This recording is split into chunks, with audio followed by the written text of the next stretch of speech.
Próxima estación, next station, Irarrázaval. Combinación A, transfer to, línea 5, line 5. Hi, I'm Xavier. I'm 29 years old. I live in Santiago de Chile. I'm Chilean also. We are right now in the subway of Santiago, in one of the newest lines in this city. As you can see, the train has no driver. Amazing, right? Santiago is our major city. It's enormous.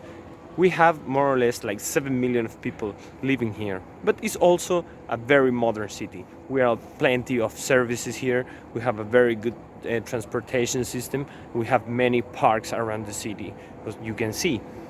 But also Santiago has one of our major problems, ours as Chileans, I mean. Santiago is a very unequal city. One of the expressions of such inequality is in the green areas. We are right now in the San Cristobal Hill Metropolitan Park, one of the biggest green areas in Latin America. Actually, more than 300 acres of many of trees and roads to walk. We also have a beautiful view of the city. I will show you later. But as you will see, the green areas are very bad distributed around the city, mainly concentrated in the downtown and in the east point of the city. A study made by Chilean Catholic University in 2017 analyzes the distribution of green areas in 6 major Chilean cities. What you see now is a chart that shows the accessibility to green areas in Santiago. The red spots are where the people have no green areas to access, while the green spots in the map is the accessibility to a 10 square meter of green areas per person. It's necessary to mention that most green part of the northwest side is due to the influence of Renca Hill, but in this zone there are not much green areas beside that hill. Not only the green areas are bad distributed in our country and my city, also the wealth. You will see that the concentration of the wealth is mainly in the center and the east area too, very correlated with the green areas. I don't make the maths, but I assure you. Another study published by the Journal of the Economic Commission for Latin America and the Caribbean in 2017, made with data of 2013, shows the wealth distribution in Santiago. Now we can see a map in which the city has been divided in 6 areas: East, Central, West, South, Southwest, North, and Southeast.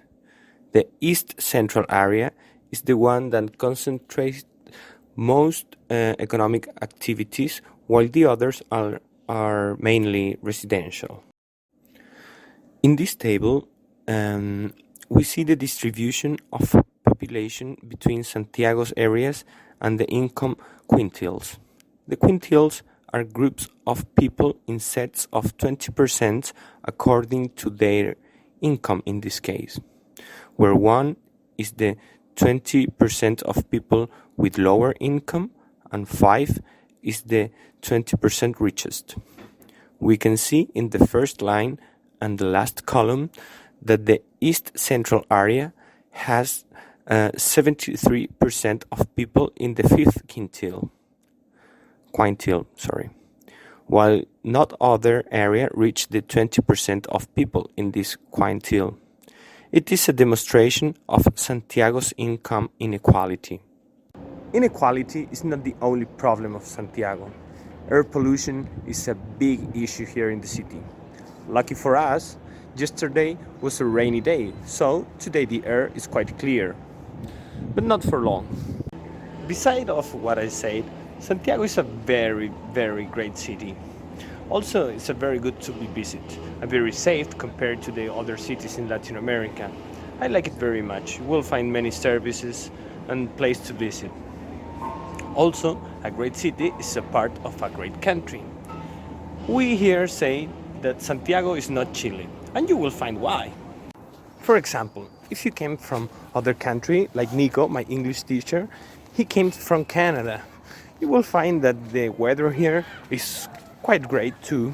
We have more or less like 8 to 9 months of sunny days, no rain, no snow. In the winter we have more cloudy days with a bit more rain, but nothing to be worried about. If you had seen the map of Chile somewhere, you will realize that it's a very long and narrow country. It had many advantages. For example, you can be at the mountain in the morning and then watching the sundown in the late in the beach.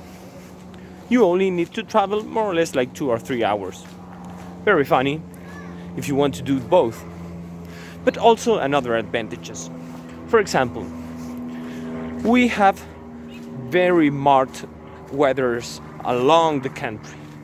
In the north, there is a very dry weather, except in the summer, because they have a rainy days. Something odd for me, but that's the way how it works. In the northern part of Chile, we have three main attractions. First one are beaches, because the water there is more warmy, so for the foreigners it's better to have a swim there than in the beaches of the center of the country. The second main attentions are the valleys. We have two principal valleys in the north, the Moon Valley and the Elqui Valley, and then you will find one of the most clearest skies in the world, and we have many observatories there, stars observatories there, and some rivers and the mountains. You can have your tent and have some nice, very nice time. And the third one is the Atacama Desert, one of the driest places in the earth. Of course, there was some heritage spots you can see, and well, not much because it is a desert. The central part of the country is the most populated one. Not just because Santiago is there, but there is also Valparaiso and Concepcion. Concepcion in the southern part of the center, we can put it that way. The southern part of the country is my favorite. It starts more or less in Temuco, and we can divide it in two because, in my judgment, is the more big part of the country, the biggest part of the country. I mean, a lot of landscape there.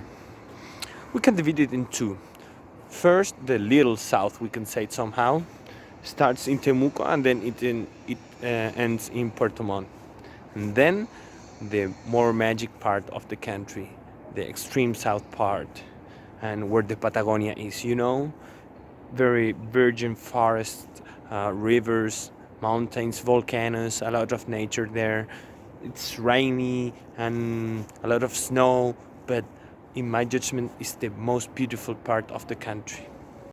I hope you enjoyed the video and learned something about Chile. It's a very nice place to come. If you want to come, you can reach me and then I will show you the city. Goodbye, fellas of Canguro English.